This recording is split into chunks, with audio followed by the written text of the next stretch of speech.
3 डिसेंबर 1971 पंतप्रधान इंदिरा गांधी भारताच्या जनतेला रेडिओवर एक संदेश देतात की पाकिस्तानने एक ऑपरेशन लॉन्च करून भारताच्या श्रीनगर, पठाणकोट, अमृतसर, अंबाला, जोधपूर, आग्रा अशा 11 एअरबेसवर बॉम्बने हल्ला केला आहे.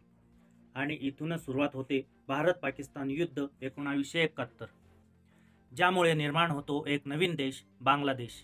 एक असं युद्ध ज्यात 93,000 सैनिकांनी आपले घुटणे टेकले आणि आत्मसमर्पण केलं. या युद्धाचे चीफ आर्मी ऑफिसर होते सॅम माणेकशॉ. हे असं नाव आहे जे इतिहासाच्या पानांवर सुवर्ण अक्षरांनी कोरले गेले आहे. सॅम माणेकशॉ यांनी दुसरे महायुद्ध ते 1971च्या भारत पाकिस्तान युद्धांपर्यंत कित्येक युद्ध लढली आणि प्रत्येक युद्धात आपल्या बहादुरीचा परिचय दिला. ही गाथा भारत मातेच्या अशा योद्ध्याची आहे ज्याला ना पदाचा शौक होता, ना पदवीची चिंता होती तर फक्त आणि फक्त भारत मातेची. तर चला जाणून घेऊया पद्मभूषण, पद्मविभूषण, फील्ड मार्शल यासारख्या पदांनी नामांकित तसेच सॅम बहादूर या नावाने सुप्रसिद्ध भारत मातेच्या अशा सुपुत्राची गाथा ज्याच्या शरीरातून निघालेला प्रत्येक श्वास जय हिंदचा घोष करतो. सॅम माणेकशॉ यांचे विचार इतके मजबूत होते की जसे एखादा भव्य पर्वत, आवाज इतका बुलंद होता की जसे एखाद्या सिंहाने केलेली गर्जनाच. सॅम माणेकशॉ म्हणायचे, जर कोणी म्हणत असेल की मला मृत्यूचीही भीती वाटत नाही तर एक तर तो खोटं बोलतोय, नाहीतर तो एक गोरखा आहे. I don't like fighting 1 on 1, I fight 1 on 100. म्हणजे मी एका वेळेस एकासोबत लढत नाही तर एका वेळेस 100 लोकांसोबत लढतो. माणेकशॉचा अर्थ आहे डर भी जिससे डरता हो या फिर मौत से भी जो लढता हो वो माणेकशॉ है. त्यांनी आपल्या 4 दशकात 5 मोठी युद्धे लढली. World war second, India partitional war, Sino India war, India Pakistan war आणि इंडिया ईस्ट पाकिस्तान वॉर. त्यांचे बहादुरीचे किस्से ऐकण्यापूर्वी त्यांच्या परिवाराबद्दल जाणून घेऊया. त्यांचे कुटुंब मुंबईला राहत होते. त्यांचे वडील डॉक्टर होते. त्यांचे नाव होते होर्मुझजी माणेकशॉ आणि आईचे नाव होते हिलानी मेहता. आपल्या एका मित्राच्या सांगण्यावरून होर्मुझजी माणेकशॉ यांनी इसवी सन 1903 साली लाहोर जाण्याचा प्लॅन बनवला. त्यावेळी त्यांच्या पत्नी गरोदर होत्या. तरी सुद्धा ते आपल्या पत्नीला घेऊन ट्रेनने लाहोरला निघाले. त्यांची ट्रेन अमृतसरला पोहोचत नाही तोच त्यांच्या पत्नीला असह्य वेदना होऊ लागल्या. त्यामुळे त्यांना ट्रेनमधून उतरावे लागले. आपल्या पत्नीला डॉक्टरांकडे तपासणी करण्यासाठी गेल्यावर डॉक्टर त्यांना अशा स्थितीत प्रवास करण्यास नकार देतात. त्यामुळे ते थोडे दिवस अमृतसर येथे थांबण्याचा विचार करतात. परंतु त्यांनी हा विचार कधीच केला नव्हता की थोड्या दिवसांच्या विचारात त्यांना कित्येक वर्ष अमृतसर येथेच राहावे लागेल. झालं असं की आपल्या दैनंदिन जीवनातील खर्च भागवण्यासाठी होर्मुझजी अमृतसर येथेच आपलं एक छोटंसं क्लिनिक टाकतात आणि मेडिकल प्रॅक्टिस सुरू करतात.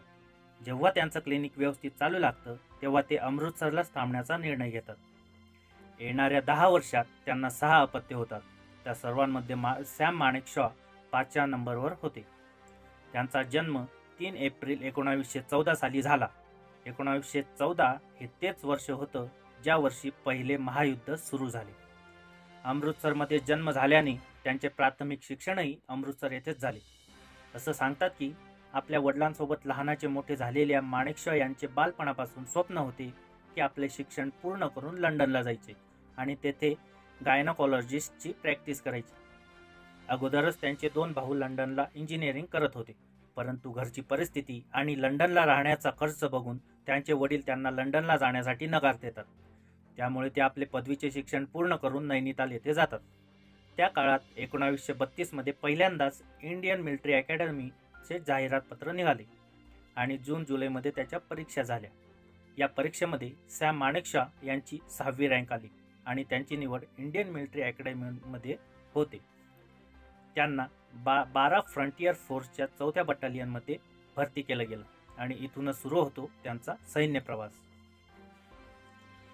सॅम माणेकशॉ हे कोणालाही न घाबरणारे, मृत्यूशी 2 हात करून प्रखरतेने सामना करणारे खुंखार आर्मीमॅन होते. आर्मीच्या प्रती त्यांचा प्रचंड उत्साह, बेझिझक बोलण्याचा त्यांचा अंदाज आणि आपल्या कामाला इतरांपेक्षाही उत्कृष्ट करण्याची क्षमता बघून त्यांना लवकरात लवकर प्रमोशन्स मिळत गेली. 1942 मध्ये स्टाफची कमतरता आणि युद्धाच्या परिस्थितीला पाहून त्यांना डबल प्रमोशन देण्यात आले. 1939 मध्ये जेव्हा दुसरे महायुद्ध सुरू झाले तेव्हा सॅम माणेकशॉ यांना ब्रिटिश इंडियन आर्मीमध्ये कॅप्टन बनवले गेले. याच महायुद्धाच्या काळात 1942 मध्ये त्यांनी बर्मामध्ये भारतीय सैन्याच्या 12व्या फ्रंटियर फोर्सचे नेतृत्व केले आणि सिताऊन नदीच्या पहाडांवर त्यांनी आपला कब्जा केला. परंतु अचानक जपानच्या एका शिपायाने मशीन गनने सॅम यांच्यावर फायरिंग सुरू केली. एक एक करत 9 गोळ्या त्यांच्या शरीराच्या वेगवेगळ्या हिस्स्यांवर लागल्या आणि त्यांच्या शरीराला छळणी करून पार झाल्या. इतक्या गोळ्या लागूनही ते लढत राहिले आणि लढता लढता थकून जमिनीवर कोसळले. जवळजवळ 36 तास ते युद्धाच्या मैदानात बेशुद्ध अवस्थेत पडून राहिले. त्यांच्या या शौर्याला बघून British major general David Cowan यांनी आपल्या युनिफॉर्मवरील मिलिटरी क्रॉस काढून सॅम यांच्या युनिफॉर्मवर लावला आणि माणिकशॉ यांना म्हणाले की हा मिलिटरी क्रॉस मी तुम्हाला यासाठी देत आहे की थोड्याच दिवसात तुम्ही मरणार आहात. हा मिलिटरी क्रॉस युद्धात केलेल्या अतुलनीय कामगिरीबद्दल दिला जातो. मरणोत्तर हा मिलिटरी क्रॉस दिला जात नाही, म्हणून त्यांनी मरणाच्या अगोदर मिलिटरी क्रॉस सॅम यांना देण्याचा विचार केला. त्यांनी शेरशाह नावाच्या सैनिकाला बोलवले आणि माणिकशॉ यांना डॉक्टरांकडे नेण्यास सांगितले. परंतु कुठलेही साधन नसल्या कारणाने शेरशाह याने सॅम माणिकशॉ यांना खांद्यावर उचलून युद्धाच्या मैदानापासून जवळजवळ 14 मील दूर पायीच नेले आणि एका ऑस्ट्रेलियन डॉक्टरला इलाज करण्यास सांगितले. डॉक्टरने सॅम यांची हालत बघून इलाज करण्यास नकार दिला आणि सांगितले की यांची जगण्याची शक्यता कमी आहे. डॉक्टरांचं मत होतं की डॉक्टरांची कमतरता तसेच मेडिकल शॉर्टेज यामुळे अशा शिपायांवर लक्ष देणे आवश्यक आहे ज्यांना सहज वाचवले जाऊ शकते. परंतु भारतीय सैनिकांनी दबाव टाकल्यामुळे माणिकशॉ यांची तपासणी केली गेली आणि फुफ्फुस, किडनी आणि लिव्हर या ठिकाणी लागलेल्या गोळ्या काढल्या गेल्या. शुद्धीवर आल्यावर जेव्हा त्यांना विचारले की तुम्हाला काय झाले होते, तर त्यांनी मस्करी करत सांगितले की मला एका गाढवाने लात मारली होती. असे उत्तर ऐकून ऑस्ट्रेलियन डॉक्टर हसायला लागला आणि म्हणाला की तुम्ही या स्थितीमध्ये जर मस्करी करू शकता तर मला वाटतं तुम्हाला वाचवले जाऊ शकते. आणि रेजिमेंटल ऑफिसर्स कॅप्टन DM दिवान यांनी त्यांची देखभाल केली. जेव्हा ते पूर्णपणे स्वस्थ झाले तेव्हा त्यांना 30 ऑक्टोबर 1944 साली लेफ्टनंट कर्नल ही पोस्ट दिली गेली. 1947 साली जेव्हा देशाचे विभाजन झाले तेव्हा माणिकशॉ यांची 4थी बटालियन 12वी फ्रंटियर फोर्स रेजिमेंट ही पाकिस्तान सेनेचा हिस्सा बनली होती आणि माणिकशॉ यांना पुन्हा 8वे गोरखा रेजिमेंटमध्ये तैनात केले गेले. त्यानंतर त्यांना कर्नल, ब्रिगेडियर, मेजर जनरल आणि त्यानंतर लेफ्टनंट जनरल या पदांवर नियुक्त केले गेले. सन 1969 मध्ये सॅम यांना इंडियन आर्मी चीफ बनवले गेले. त्यानंतर सॅम जेव्हा 8 गोरखा रेजिमेंटच्या एका बटालियनच्या दौऱ्या करण्यासाठी जातात तेव्हा सैनिकांसोबत गप्पा मारत असताना ते एका शिपायाला विचारतात की तू मला ओळखतोस का. तेव्हा पूर्ण नाव माहीत नसल्याने त्या शिपायाने सॅम माणिकशॉच्या जागी सॅम बहादूर सांगितले. तेव्हा सॅम यांनी त्या जवानाला प्रेमाने जवळ घेतले. तेव्हापासून त्या बटालियनचे सदस्य त्यांना सॅम बहादूरच्या नावाने ओळखू लागले आणि आज संपूर्ण देश त्यांना सॅम बहादूरच्या नावानेच ओळखतो. सॅम माणिकशॉ यांना सॅम बहादूर हे नाव इतक्या सहजरित्या भेटले नाही. त्यासाठी त्यांनी कोणाची लाचारी पत्करली नाही. त्यांचे प्रत्येक उत्तर हे सडेतोडपणे असायचं. एक मजेदार किस्सा असा पण आहे की जेव्हा प्रधानमंत्री इंदिरा गांधींसमोर लोक रागात बोलण्यासाठी घाबरायचे तेव्हा सॅम बहादूर मात्र इंदिरा गांधींना स्वीटी या नावाने हाक मारायचे.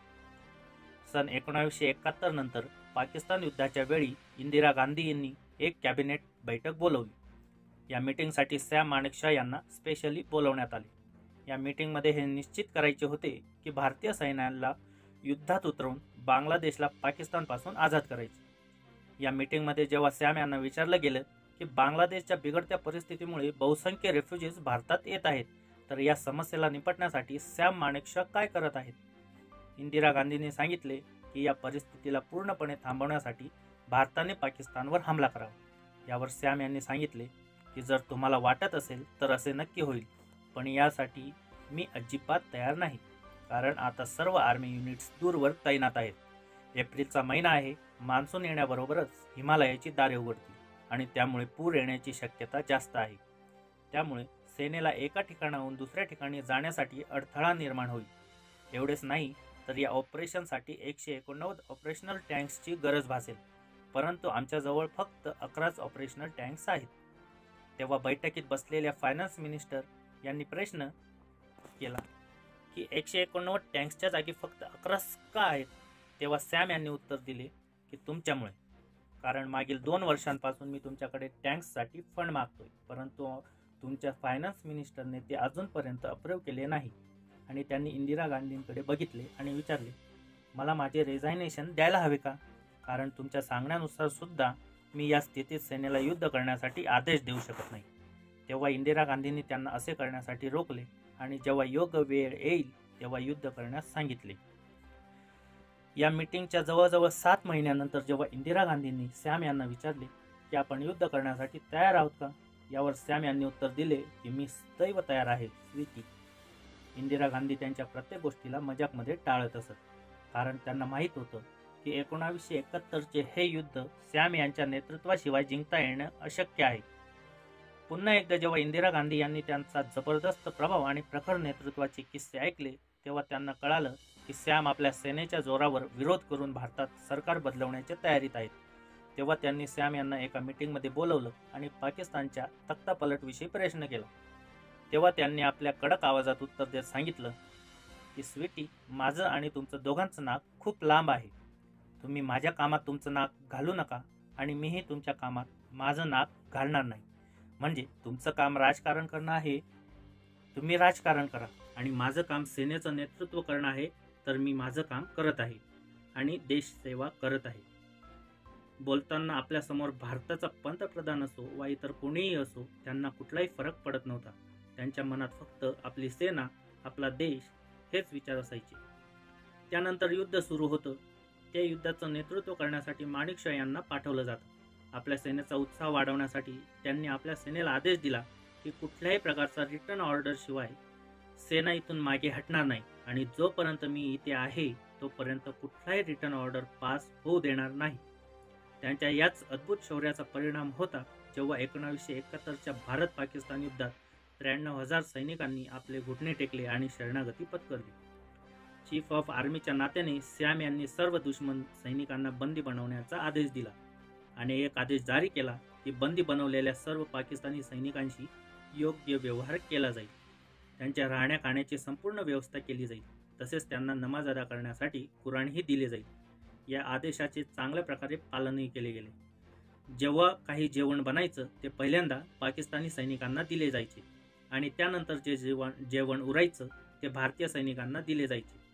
सर्व काही व्यवस्थित आहे की नाही हे बघण्यासाठी ते स्वतः पाकिस्तानी कॅम्पमध्ये निरीक्षण करण्यासाठी जायचे. एकदा निरीक्षण करत असताना ते वॉशरूममध्ये गेले तेव्हा एक पाकिस्तानी सैनिक टॉयलेट स्वच्छ करत होता. माणिकशॉ यांना बघितल्यावर त्याने त्यांना सॅल्यूट केलं.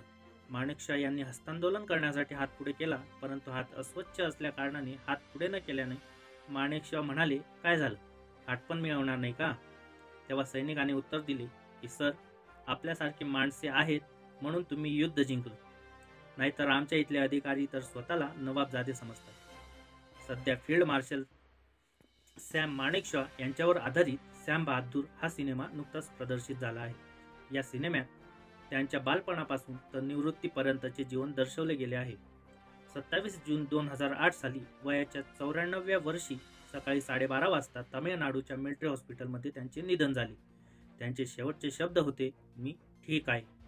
अशा या भारत मातेच्या वीर सुपुत्राला मनापासून सॅल्यूट. जय हिंद, जय भारत. तर मित्रांनो, व्हिडिओ आवडला असेल तर कमेंटमध्ये नक्की कळवा. व्हिडिओला लाईक करा, शेअर करा आणि सबस्क्राईब